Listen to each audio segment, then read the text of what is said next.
এই মুহূর্তে আবহাওয়ার গুরুত্বপূর্ণ খবর।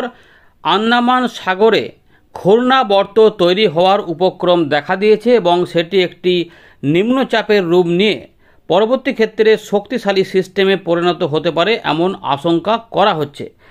এবারে যেটা বোঝা যাচ্ছে যে দেখুন, আপনাদের যেটা বলছিলাম যে এই দিক দিয়ে কিন্তু আস্তে আস্তে এইভাবেই বায়ুপ্রবাহ গিয়ে এই জায়গাতেই এই আন্দামান সাগরের ঠিক উত্তর পশ্চিম ভাগ এবং আন্দামান নিকোবর দ্বীপপুঞ্জ সংলগ্ন দক্ষিণ পূর্ব বঙ্গোপসাগর এইখানেই কোথাও না কোথাও ঘূর্ণাবর্ত তৈরি হতে পারে এবং সেগুলো যদি তৈরি হয় তাহলে সেটা উত্তর পশ্চিম দিক বরাবর এগিয়ে আসতে পারে, অর্থাৎ উড়িষ্যা পশ্চিমবঙ্গের উপকূলের আশেপাশের দিকে এই দিক করে আর কি যেতে পারে।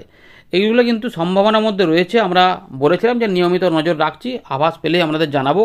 ইতিমধ্যে আমরা ECMWM মডেলে এই ব্যাপারটা লক্ষ্য করতে পারছি। তাই ঘূর্ণাবর্তের দেখা যে মিলতে চলেছে এবং নিম্নচাপের দেখা মিলতে চলেছে, সেটা কিন্তু ইতিমধ্যে ইঙ্গিতটা পাওয়া যাচ্ছে।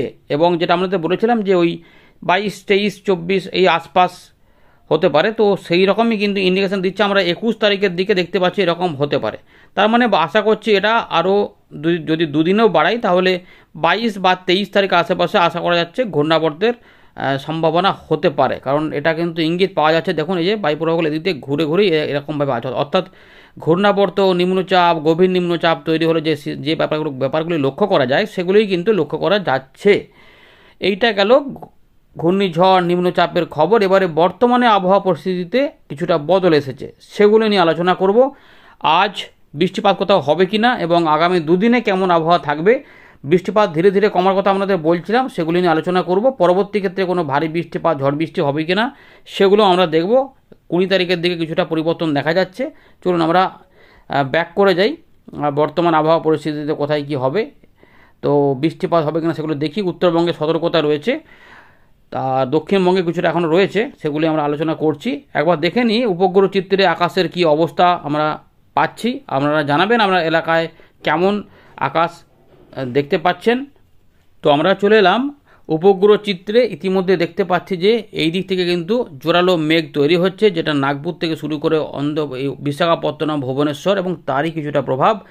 যেহেতু উড়িষ্যা, ঝাড়খণ্ডের দিকে সামান্য বৃষ্টিপাত এখনও ভালো সম্ভাবনা রয়েছে, সেগুলো কিন্তু পশ্চিমের দিকে জেলাতে যেতে পারে। ঘূর্ণাবর্তের এখনও প্রভাব রয়েছে। বাংলাদেশ, উত্তর বাংলাদেশ সংলগ্ন এলাকাতে রয়েছে ঘূর্ণাবর্ত, যার প্রভাবে উত্তরবঙ্গেও বৃষ্টিপাতের প্রবল সম্ভাবনা রয়েছে। কোথাও কোথাও মাঝারি থেকে মাঝারি ভারী বৃষ্টিপাত এবং বিক্ষিপ্তভাবে হালকা মাঝারি বৃষ্টিপাত হতে পারে। তো আমরা দেখতে পাচ্ছি যে ঝাড়খণ্ডের কাছে কিছুটা মেঘ, এই যে রাঁচি রয়েছে, কুন্তি রয়েছে, এই এলাকার উপর দিয়ে পুরুলিয়ার দিকে কিছুটা মেঘ যাওয়ার চেষ্টা করছে। এগুলো দেখুন ডেপ্থ যদি একটু দেখে নিই, হ্যাঁ ডেপ্থ কিন্তু আছে। এই যে বৃষ্টিপাতের যে মেঘগুলো হয় সেগুলো কিন্তু ওঠার এখানে একটা প্রবণতা দেখা যাচ্ছে এবং সেটা আস্তে আস্তে পূর্ব দিকে এগিয়ে যেতে পারে। যদিও আকাশ অনেক জায়গাতেই পরিষ্কার, হয়তো রাতের বেলাতে যেমন পরিষ্কার থাকে সেরকমই পরিষ্কার রয়েছে, কিন্তু এগুলো গেলে আবার পরবর্তী ক্ষেত্রে মেঘলা হয়ে যেতে পারে। আর বাকি অংশে সেরকমভাবে কিছু নেই, তবে সম্ভাবনা থাকছে ছোটো ছোটো মেঘ এদিক ওদিক করে উঠতে পারে। তাই হালকা মাঝারি বৃষ্টিপাতের বিক্ষিপ্তভাবে চান্স রয়েছে। তো চলুন আমরা আলোচনা করছি কোথায় কেমন কি থাকতে পারে, দেখতে থাকুন এবং শেষে আমরা দেখে নেব যে বৃষ্টিপাত ঠিক কবে কবে জোরালো হবে এবং কোন এলাকাগুলিতে হতে পারে। দেখতে থাকুন। দেখুন ইতিমধ্যে 12 তারিখ থেকে 13 তারিখের মধ্যে যেটা আবহাওয়া দপ্তর বলছে যে দার্জিলিং, কালিম্পং, জলপাইগুড়ি, আলিপুরদুয়ার, কোচবিহার এখানে কিন্তু বেশ কিছু অংশে ভারী বৃষ্টিপাত এবং 30 থেকে 40 কিলোমিটার গতিবেগে দমকা ঝোড়ো হাওয়া দিতে পারে। তো মেঘলা মেঘলা ভাব থাকছে। আর বাকি উত্তর দক্ষিণ দিনাজপুরের দিকে এখানে 40 থেকে 50 কিলোমিটার গতিবেগে দমকা ঝোড়ো হাওয়া বয়ে যেতে পারে।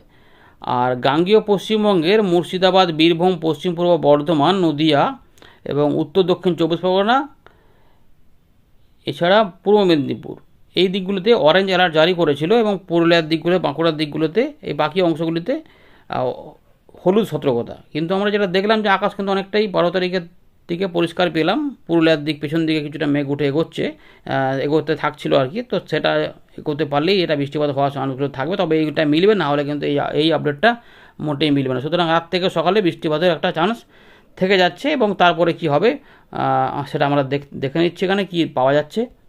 13 তারিখে দেখুন, 13 তারিখ থেকে 14 তারিখে উত্তরবঙ্গের জেলাগুলিতে ওই দমকা ঝোড়ো হাওয়া 30 থেকে 40 এবং বজ্রবিদ্যুৎ অ্যাক্টিভিটি হবে বলে বলছে আবহাওয়া দপ্তর।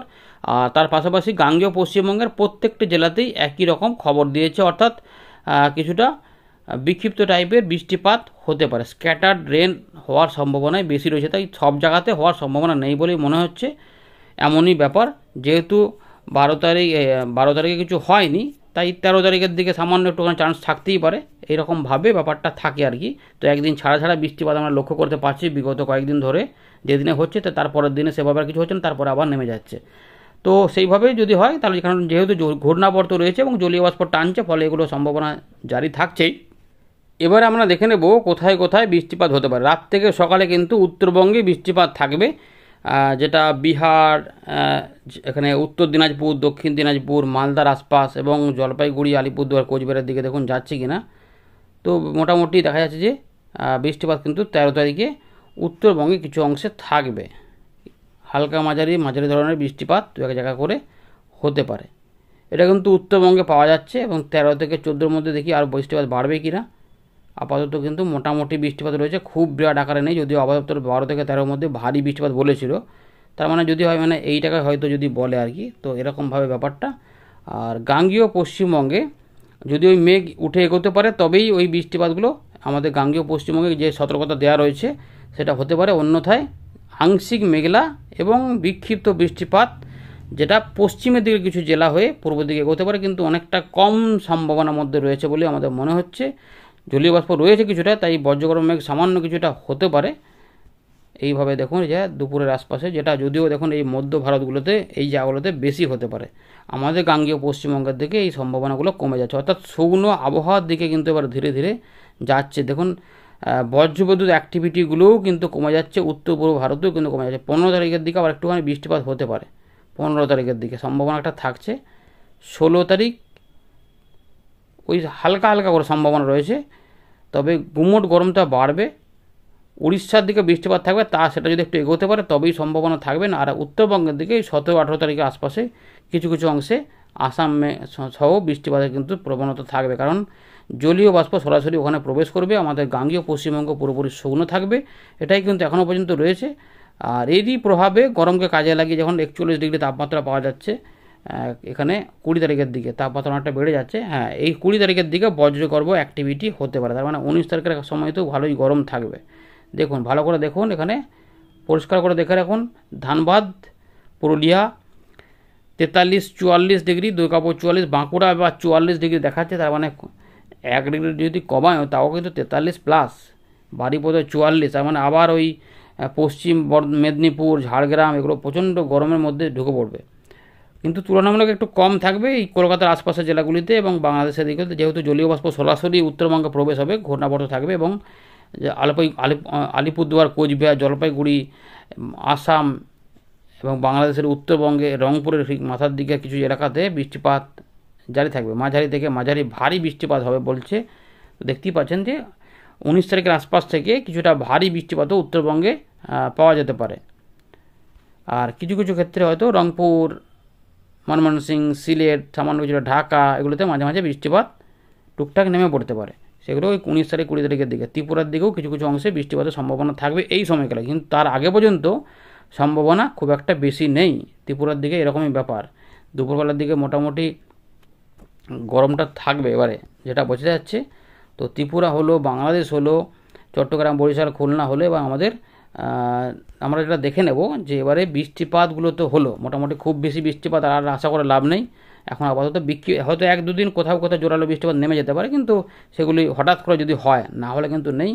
তাহলে বৃষ্টিপাতের এখন বড় খবর দেওয়া যাচ্ছে না, কিছুটা উত্তরবঙ্গের দিকে ওই থাকবে এবং 20 তারিখের দিকে বা 21 তারিখের দিকে হয়তো গাঙ্গেয় পশ্চিমবঙ্গে কিছুটা গরমকে কাজে লাগিয়ে স্থানীয় মেঘে বজ্রবিদ্যুৎ সহ বৃষ্টিপাত হতে পারে, যেটা এই 21 তারিখে দেখুন যেটা দেখা যাচ্ছে, এই যে এইটাই বলার চেষ্টা করছি যে আরামবাগ, বর্ধমান, শান্তিপুর, চন্দননগর, কাটোয়া, দুর্গাপুর, বাঁকুড়া, পুরুলিয়া, মিহিজাম, সিউড়ি, তার মানে কি বীরভূম, পশ্চিম পূর্ব বর্ধমান, পুরুলিয়া, বাঁকুড়া, ঝাড়গ্রাম, এখানে পশ্চিম মেদিনীপুর, কলকাতা, উত্তর কলকাতা, হাওড়া এবং উত্তর 24 পরগনা, এই এলাকাগুলিতে কিন্তু আবার বৃষ্টিপাত এবং বজ্রবিদ্যুৎ অ্যাক্টিভিটি হবে এবং তার সঙ্গে দমকা ঝোড়ো হাওয়া থাকবে। তার মানে কালবৈশাখীর মতো ব্যাপারটা লক্ষ্য করা যাচ্ছে এবং কিছুটা বাংলাদেশের খুলনা, ঢাকা, বরিশালের দিকেও এবং ত্রিপুরা, তার পাশাপাশি চট্টগ্রাম, এখানে রাজশাহী, ময়মনসিংহ, সিলেট এবং শিলচর, করিমগঞ্জ অববাহিকা, হেলকান্দি, হাবলং,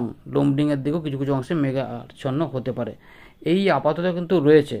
আর এই সময়কালের মধ্যে আমরা দেখলাম যে বঙ্গোপসাগরের ঠিক দক্ষিণ পূর্ব ভাগে, আন্দামান সাগরের উত্তর পশ্চিম ভাগে কিন্তু ঘূর্ণাবর্ত জন্ম নিতে পারে, যেটা ঘূর্ণিঝড়ের যে স্টেজগুলো তৈরি হয় তার একটা প্রাথমিক ধাপ নিম্নচাপ, এই ধাপে কিন্তু যেতে পারে এবং তারপরে আরও শক্তি বাড়ানোর খবর পাওয়া গেলে আমরা তখন বলতে পারবো যে এটা ঘূর্ণিঝড় হবে নাকি গভীর নিম্নচাপ হবে। কারণ 3-4টি নিম্নচাপ হতে পারে এবং তার মধ্যে একটা ঘূর্ণিঝড় চলে আসতেও পারে।